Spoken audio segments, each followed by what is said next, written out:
ओम नमः शिवाय। जय माता दी बंधुओं, आपके अपने माँ कात्यायनी संस्कार चैनल में आप सभी का हार्दिक हार्दिक अभिनंदन है। सर्वप्रथम माता पिता गुरुदेव के चरणों में मेरा बारंबार प्रणाम है। अतएव आप सभी माताओं बहनों भाइयों बंधुओं को सादर जय श्री कृष्णा। बंधुओं, आज पुनः आप सभी के समक्ष श्री शिव महापुराण के रुद्र संहिता के तृतीय पार्वती खंड से 17वां अध्याय लेकर के उपस्थित हुई हूँ। बंधुओं, 17वें अध्याय में इंद्र द्वारा काम का स्मरण, उसके साथ उनकी बातचीत तथा उनके कहने से काम का शिव को मोहने के लिए प्रस्थान करने का वर्णन किया गया है। जय माता दी। ओम नमः शिवाय।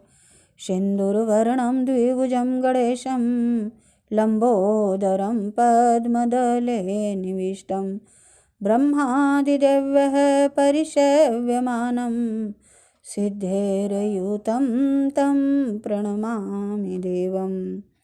सर्वमंगलमांगल्ये शिवे सर्वार्थसाधिके शरणे त्र्यंबके गौरी नारायणी नमोस्तुते। सावधान। ओम नमः शिवाय। ब्रह्मा जी कहते हैं, नारद, देवताओं के चले जाने पर दुरात्मा तारक दैत्य से पीड़ित हुए इंद्र ने कामदेव का स्मरण किया। कामदेव तत्काल वहां आ पहुंचा। तब इंद्र ने मित्रता का धर्म बतलाते हुए काम से कहा, मित्र, कालवशात मुझ पर असाध्य दुख आ पड़ा है, उसे तुम्हारे बिना कोई भी दूर नहीं कर सकता। दाता की परीक्षा दुर्भिक्ष में, सूरवीर की परीक्षा रणभूमि में, मित्र की परीक्षा आपत्ति काल में तथा स्त्रियों के कुल की परीक्षा पति के असमर्थ हो जाने पर होती है। तात संकट पड़ने पर विनय की परीक्षा होती है और परोक्ष में सत्य एवं उत्तम स्नेह की परीक्षा होती है, अन्यथा नहीं। यह बात मैंने सच्ची कही है। मित्रवर, इस समय मुझ पर जो विपत्ति आई है उसका निवारण दूसरे किसी से नहीं हो सकता। अतः आज तुम्हारी परीक्षा हो जाएगी। यह कार्य केवल मेरा ही है और मुझे ही सुख देने वाला है, ऐसी बात नहीं है, अपितु यह समस्त देवता आदि का कार्य है, इसमें संशय नहीं है। इंद्र की यह बात सुनकर कामदेव मुस्कुराया और प्रेमपूर्ण गंभीर वाणी में बोला। काम ने कहा, देवराज, आप ऐसी बात क्यों कहते हैं? मैं आपको उत्तर नहीं दे रहा हूँ, आवश्यक निवेदन मात्र कर रहा हूँ। लोक में कौन उपकारी मित्र है और कौन बनावटी, यह स्वयं देखने की वस्तु है, कहने की नहीं। जो संकट के समय बहुत बातें करता है वह काम क्या करेगा? तथापि महाराज, प्रभो, मैं कुछ कहता हूँ, उसे सुनिए। मित्र, जो आपके इंद्रपद को छीनने के लिए दारुण तपस्या कर रहा है, आपके उस शत्रु को मैं सर्वथा तपस्या से भ्रष्ट कर दूंगा। जो काम जिससे पूरा हो सके, बुद्धिमान पुरुष उसे उसी काम में लगाएं। मेरे योग्य जो कार्य हो वह सब आप मेरे जिम्मे कीजिए। ब्रह्मा जी कहते हैं, कामदेव का यह कथन सुनकर इंद्र बड़े प्रसन्न हुए। वे कामिनियों को सुख देने वाले काम को प्रणाम करके उससे इस प्रकार बोले। इंद्र ने कहा, तात मनोभव, मैंने अपने मन में जिस कार्य को पूर्ण करने का उद्देश्य रखा है उसे सिद्ध करने में केवल तुम ही समर्थ हो। दूसरे किसी से उसका कार्य का होना संभव नहीं है।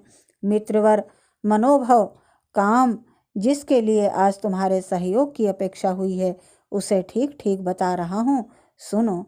तारक नाम से प्रसिद्ध जो महान दैत्य हैं वह ब्रह्मा जी का अद्भुत वर पाकर अजय हो गया है और सभी को दुख दे रहा है।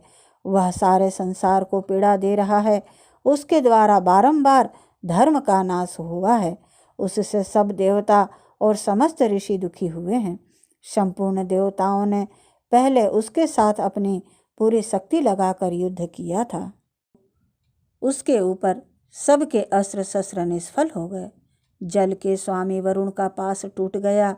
श्री हरि का सुदर्शन चक्र भी वहां सफल नहीं हुआ। श्री विष्णु ने उसके कंठ पर चक्र चलाया किंतु वह वहां कुंठित हो गया। ब्रह्मा जी ने महायोगीश्वर भगवान शंभु के वीर से उत्पन्न हुए बालक के हाथ से इस दुरात्मा दैत्य की मृत्यु बताई है। यह कार्य तुम्हें अच्छी तरह और प्रयत्न पूर्वक करना है। मित्रवर उसके हो जाने से हम देवताओं को बड़ा सुख मिलेगा। भगवान शंभु गिरिराज हिमालय पर उत्तम तपस्या में लगे हैं। वे हमारे भी प्रभु हैं, कामना के वश में नहीं हैं, स्वतंत्र परमेश्वर है। मैंने सुना है कि गिरिराज नंदनी पार्वती पिता की आज्ञा पाकर अपने 2 सखियों के साथ उनके समीप रहकर उनकी सेवा करती रहती हैं। उनका यह प्रयत्न महादेव जी को पति रूप में प्राप्त करने के लिए ही है। परंतु भगवान शिव अपने मन को संयम नियम से वश में रखते हैं। मार जिस तरह भी उनकी पार्वती से अत्यंत रुचि हो जाए, तुम्हें वैसा ही प्रयत्न करना चाहिए। यही कार्य करके तुम कृतार्थ हो जाओगे और हमारा सारा दुख नष्ट हो जाएगा। इतना ही नहीं, लोक में तुम्हारा स्थायी प्रताप फैल जाएगा। ब्रह्मा जी कहते हैं, नारद, इंद्र के ऐसा कहने पर कामदेव का मुखारविंद प्रसन्नता से खिल उठा। उसने देवराज से प्रेम पूर्वक कहा, मैं इस कार्य को करूँगा, इसमें संशय नहीं है। ऐसा कहकर शिव की माया से मोहित हुए काम ने उस कार्य के लिए स्वीकृति दे दी और शीघ्र ही उसका भार ले लिया। वह अपनी पत्नी रति और वसंत को साथ ले बड़ी प्रसन्नता के साथ उस स्थान पर गया जहाँ साक्षात योगीश्वर शिव उत्तम तपस्या कर रहे थे। ओम नमः शिवाय। इस प्रकार श्री शिव महापुराण के रुद्र संहिता के तृतीय पार्वती खंड से 17वां अध्याय पूर्ण हुआ। ओम तत्सत तत्सत तत्सत। बंधुओं, आप सभी को प्रेम पूर्वक श्री शिव महापुराण की कथा का श्रवण मनन और कीर्तन करना चाहिए। ऐसे भोले भंडारी, शिव अविनाशी, स्वतंत्र विचरने वाले, सभी का कल्याण करने वाले, दूसरों को सुख देकर स्वयं विष पीने वाले भोलेनाथ भोले भंडारी सभी पर अनुग्रह करते हैं। वे शीघ्र ही प्रसन्न होते हैं।